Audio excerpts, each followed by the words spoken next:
What happens when one of Hollywood's most respected actors loses his composure on live morning television? It only took 24 seconds for a friendly conversation to turn into one of the most shocking moments in Good Morning America history. Before we get into this explosive confrontation, make sure you subscribe to our channel for daily videos exposing Hollywood's darkest scandals. Hit that subscribe button right now because you won't believe what happens next. Last night's episode of Good Morning America became the talk of the entire entertainment industry after what started as a simple chat between Michael Strahan and Idris Elba turned into an absolute disaster. The tension that built up in that studio was so intense you could feel it through your television screen, and what happened next left millions of viewers completely speechless. Idris Elba walked onto the Good Morning America set, looking sharp and professional in a perfectly tailored suit, flashing that famous smile that has charmed audiences around the world for years. The studio lights gleamed off his polished appearance as he made his way across the stage, waving to the enthusiastic crowd. The studio audience applauded warmly as he settled into the interview chair across from Michael Strahan, who greeted him with a firm handshake and a big smile. They exchanged some friendly banter about the weather and Idris's recent travels, both men laughing easily. Everything seemed perfectly normal at first, just another celebrity stopping by to promote their latest project and share some stories with the morning show audience who were tuning in from across the country. Michael opened the conversation by congratulating Idris on his recent work and asking about his newest film project that was generating a lot of buzz in Hollywood. Idris responded enthusiastically, his eyes lighting up as he talked about the creative process and what drew him to the role. He shared some behind-the-scenes stories about working with the director and his co-stars, anecdotes that got laughs from both Michael and the audience. He talked about the physical preparation he'd done for the role, the research he'd conducted, and the emotional journey the character goes through. For those first few minutes, it looked like this was going to be another smooth, enjoyable interview that viewers could watch while eating their breakfast and getting ready for work. But then Michael shifted the conversation in a different direction, his tone changing subtly.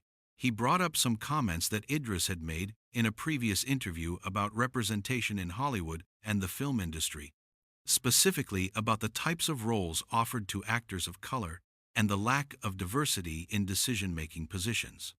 At first, it seemed like a reasonable topic to explore, something that Idris had spoken about publicly before, without controversy. Idris nodded and started explaining his perspective, talking about the importance of diverse storytelling and creating opportunities for actors from all backgrounds to tell their stories. Michael listened, but then jumped in with a question that had an edge to it, a sharpness that hadn't been there moments before. He asked whether Idris thought he was being too sensitive about these issues, suggesting that maybe things weren't as bad as he was making them seem in his public statements. He brought up the success stories, the breakthroughs that had happened in recent years, implying that perhaps the industry had already solved the problems Idris was talking about. You could see Idris's expression shift slightly, the easy smile he'd been wearing becoming a bit more strained as he processed what Michael had just said and the implications behind it. He responded calmly at first, his voice measured and thoughtful, explaining that he wasn't being sensitive, but rather speaking from his own experiences and observations over decades in the industry, experiences that had shaped his understanding of how things really worked behind the glamorous facade. Michael pressed harder, though, not satisfied with that answer or willing to let it stand unchallenged. He brought up specific examples of successful actors from diverse backgrounds who had achieved stardom and critical acclaim, implying that Idris's concerns about representation might be overblown or outdated in today's Hollywood landscape. He suggested that maybe Idris was looking for problems where they didn't really exist anymore, that he was stuck in the past and refusing to acknowledge the progress that had been made. The friendly tone that had started the interview was beginning to crack like ice on a warming pond, replaced by something more confrontational that made the atmosphere in the studio change noticeably. The audience could feel it, the crew could feel it, and most importantly, Idris could definitely feel it. Idris's jaw tightened just a bit, as he listened to Michael's words, his professional composure starting to show small cracks. He responded more firmly this time, his voice taking on a more serious tone, pointing out that just because some people had found success didn't mean the systemic issues had disappeared or been solved.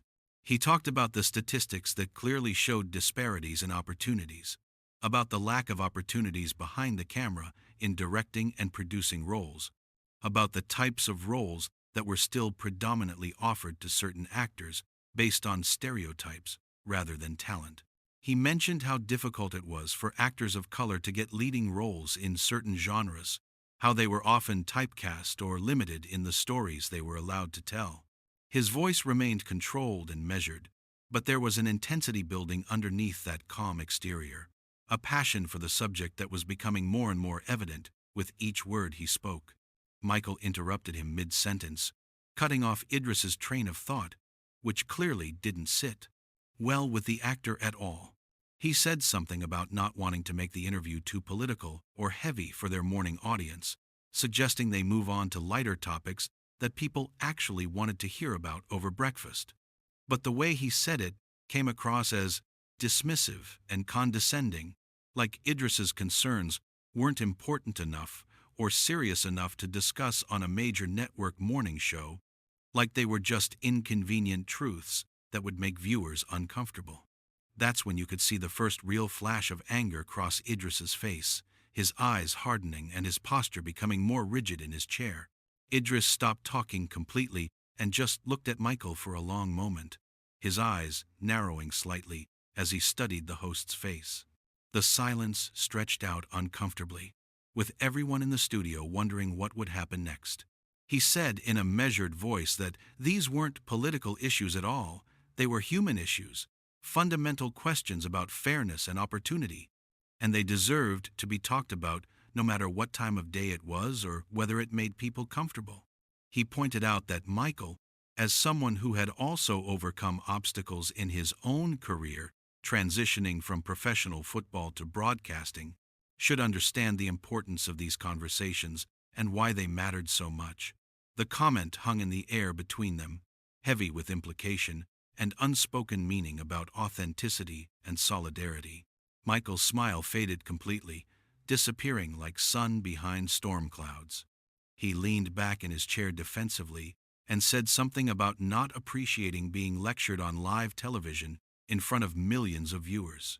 His tone had shifted completely from the friendly host persona he'd been projecting at the start to something much more defensive and sharp, almost hostile.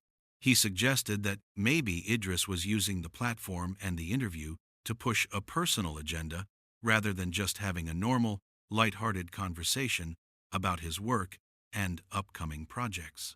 The accusation was clear, and it hung in the air like smoke. That comment clearly struck a nerve with Idris, hitting something deep and raw.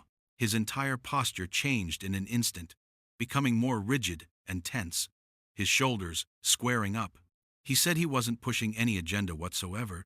He was simply answering questions honestly and speaking his truth based on his real experiences in an industry he'd been part of for over 2 decades. He asked Michael directly why he'd even brought up the topic in the first place if he didn't want to have a real, substantive conversation about it. Why ask the question if you're going to shut down the answer? The challenge in his voice was unmistakable now, and there was no hiding the frustration and anger that was building inside him. The other Good Morning America hosts, who were sitting nearby at the desk, started looking extremely uncomfortable, their faces showing clear concern about where this was headed. They shifted in their seats and glanced at each other with worried expressions, silently communicating their alarm at how quickly things were deteriorating. They could sense that this interview was going off the rails fast, spiraling out of control right in front of them, but nobody seemed to know how to steer it back to safer ground or diffuse the situation.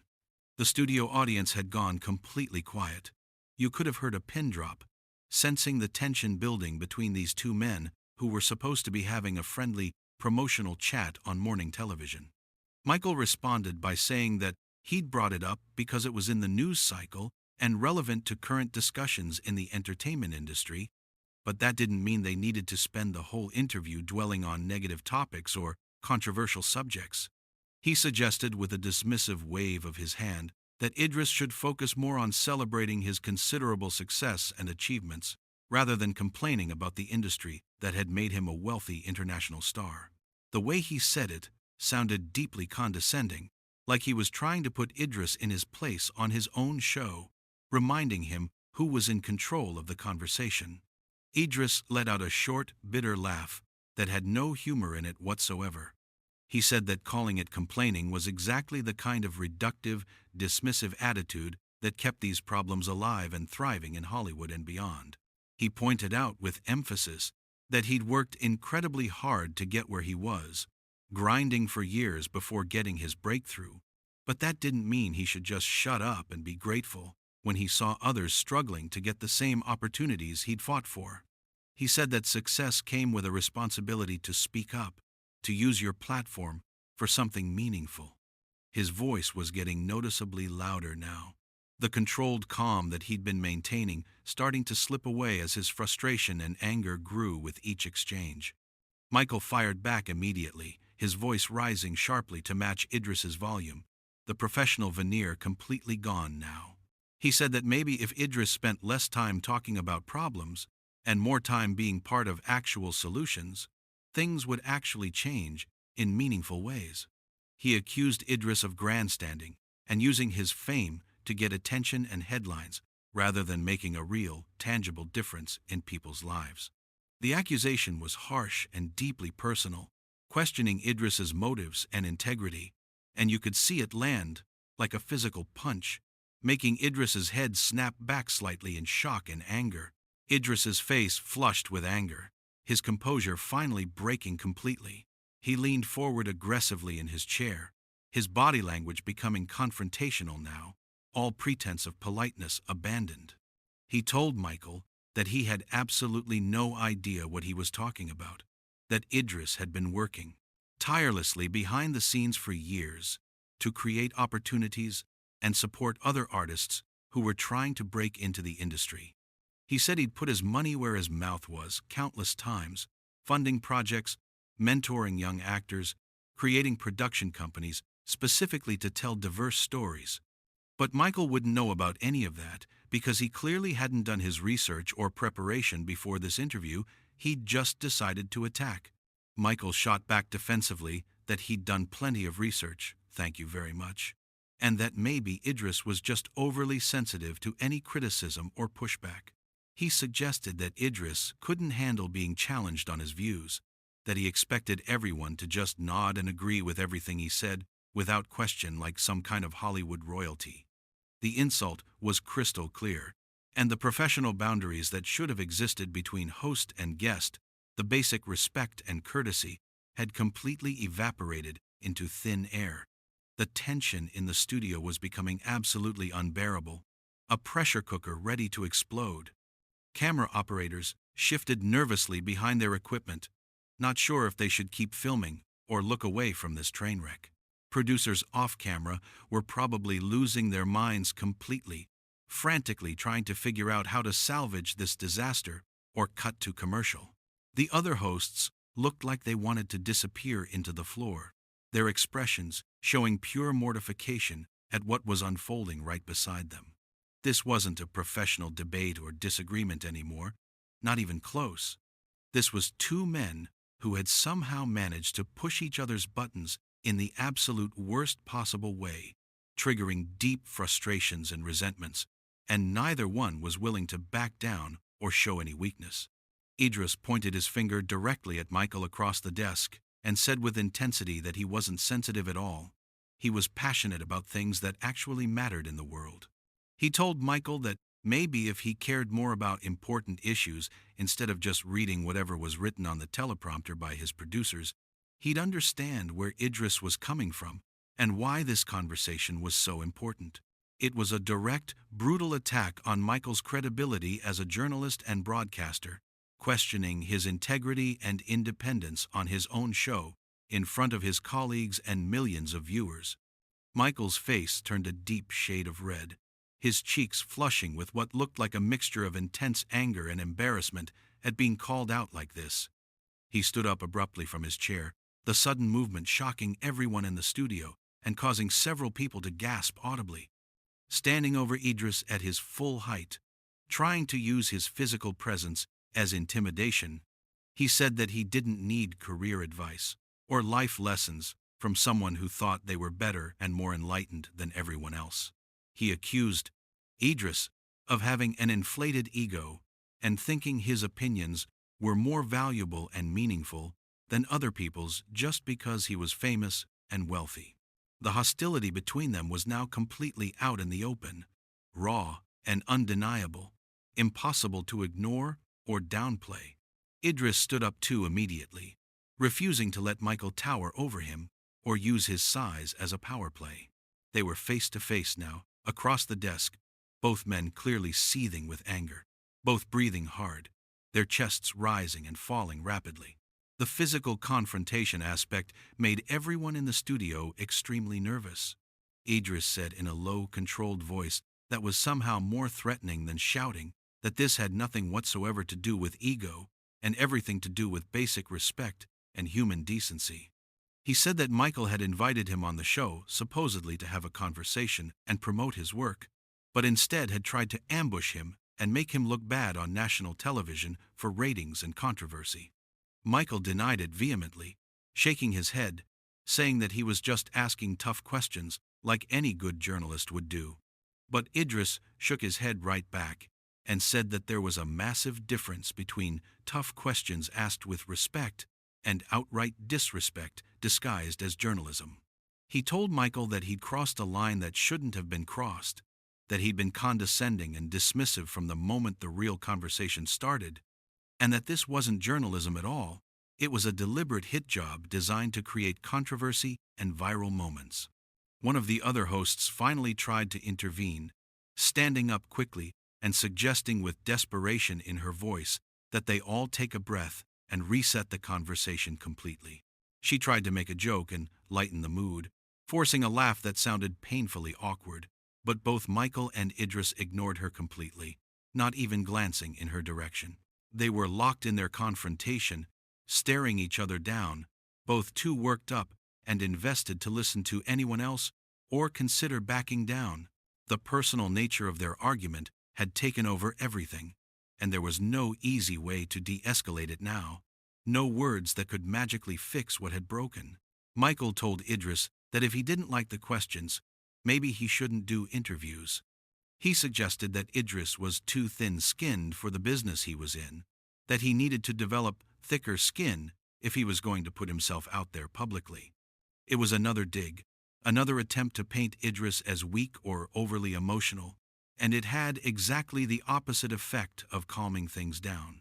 Idris's eyes flashed with fury. He said that having principles and standing up for what you believe in wasn't being thin-skinned, it was having a backbone. He told Michael that maybe he should try it sometime instead of just going along with whatever his producers told him to say.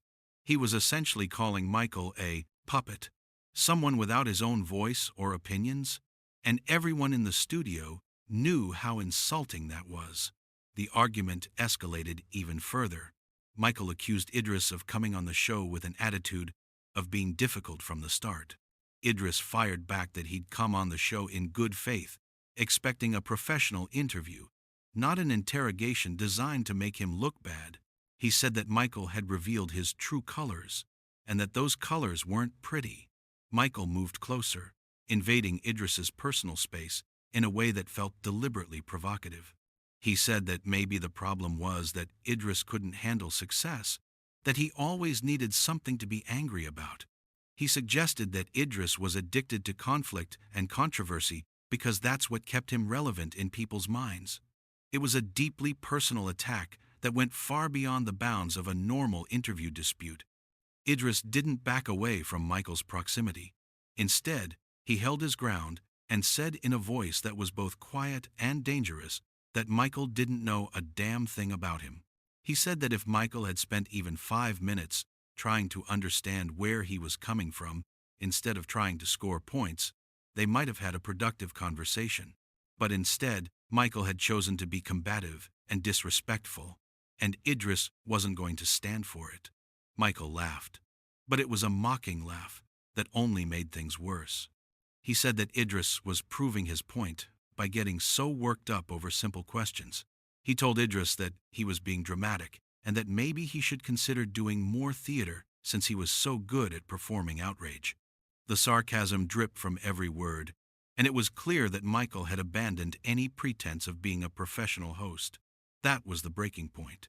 Idris took a step back and shook his head in disbelief. He said that he was done, that this interview was over. He reached down and started unclipping his microphone, his hands moving quickly and deliberately. Michael told him to sit back down, that they weren't finished yet, but Idris ignored him completely. He removed the microphone and set it down on the chair he'd been sitting in. Michael's voice got louder, more demanding. He said that walking off the show was unprofessional and childish, that it proved Idris couldn't handle being challenged. But Idris turned to face him one last time and said that what was unprofessional was how Michael had conducted himself throughout this entire disaster of an interview. He said that he'd been on hundreds of talk shows over his career and had never been treated with such blatant disrespect. The other hosts were standing now too, trying desperately to salvage the situation. They asked Idris to please stay, to give them a chance to fix this and have a better conversation, but Idris shook his head firmly. He thanked them for trying to help, making it clear that his anger was directed specifically at Michael and nobody else. He told them that he appreciated their efforts, but that he couldn't sit there and continue this charade. Michael made one more comment, something about Idris running away because he couldn't defend his positions. That stopped Idris in his tracks. He turned back around, fire in his eyes, and said that he'd defended his positions perfectly well. The problem wasn't his arguments. It was Michael's refusal to listen to anything that didn't fit his narrow worldview. He said that Michael had decided before the interview even started what story he wanted to tell, and when Idris didn't play along, Michael had tried to bully him into submission. The studio had gone completely silent except for the sound of cameras still recording everything. This confrontation was being captured for broadcast, and everyone knew that this footage would be replayed endlessly across every news outlet and social media platform. Idris pointed at Michael and said that this right here, this attitude, was exactly why these conversations needed to happen. Because even successful people like Michael, who should know better, still didn't get it. Michael opened his mouth to respond, but Idris held up his hand. He said he was done listening to Michael's nonsense. He told Michael that he could sit there and twist his words for the cameras after he left, but that anyone watching would be able to see exactly what had happened here. He said that Michael had shown his true self, and it wasn't a good look. With that, he turned to walk off the set.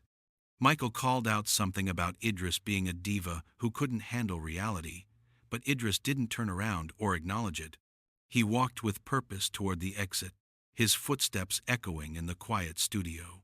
The cameras followed him as he made his way off the stage, capturing every moment of his departure. His face was set in an expression of controlled anger, his jaw tight, and his eyes focused straight ahead. The other Good Morning America hosts stood there in shock, not knowing what to say or do. Michael sat back down in his chair, his own face still flushed with anger, clearly not sorry for how the interview had gone. The audience didn't know whether to applaud or stay silent, so most people just sat there in stunned disbelief at what they'd witnessed. As Idris reached the edge of the set, he paused for just a moment. Without turning around, he said loudly enough for everyone to hear that he hoped Michael would think about what had happened here and maybe learn something from it. Then he disappeared through the exit, leaving behind a studio full of shocked people and a host who looked both angry and embarrassed. The cameras captured every second of the aftermath. The other hosts tried to make light of the situation, tried to continue with the show, but the damage was done. What should have been a pleasant morning interview had turned into one of the most dramatic confrontations in Good Morning America's history. Idris Elba had walked off the show after a heated exchange that had spiraled completely out of control, leaving viewers at home shocked by what they'd just witnessed on their morning television.